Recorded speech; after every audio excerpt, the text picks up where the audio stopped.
sit down on top. Sorry, my brother. I'm aware. You are right.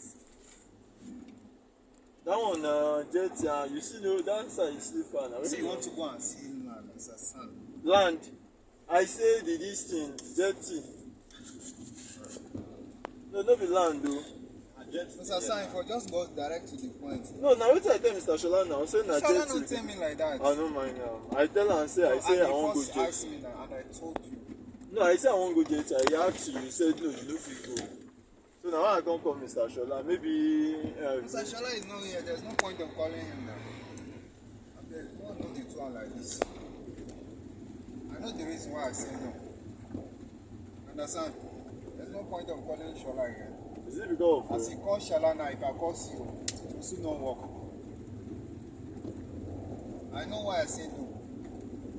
Mommy Sharima. No need to call Mr. Shola. Sorry,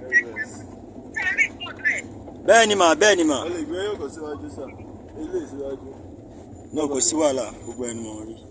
Àwọn náà wo bó ṣe ń lọ, ẹgbẹ́ ni mo gbé sí.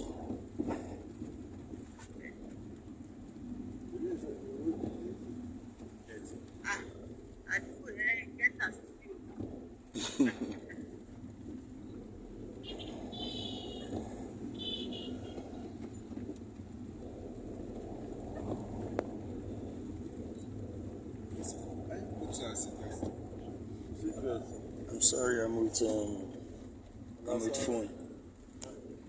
Okay, oh yeah, ẹ̀yẹn gbà kí n máa record ẹ̀ ń gbà.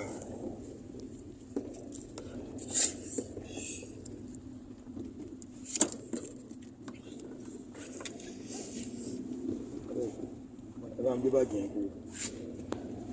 Estate Fashola area. Okay.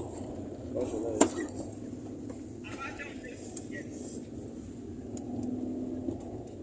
Fashola estate. Okay. The Fashola estate. Fashola estate. Fashola estate.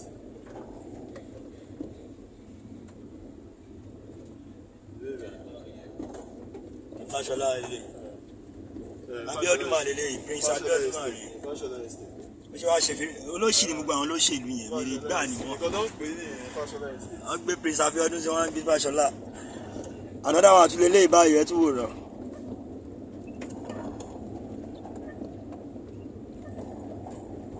Wọ́n á tọ́ fi Prince Abiodun síbẹ̀ tó wọ́n ń pè ní Fashola estate. Ìkọ̀dọ̀ ń pè táwọn ará àdúgbò ń pè ní Fashola estate. Àmà bóbú báwọn yẹn. Wọ́n kọ̀ lórúkọ. Wọ́n dẹ̀ láwọn ń ṣiṣẹ́ fòlù.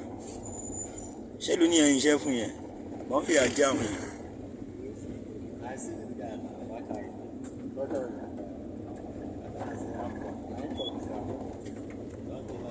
Mommy Sharima.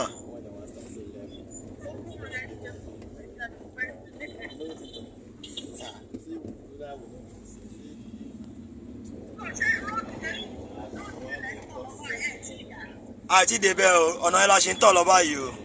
Àyà rárá o.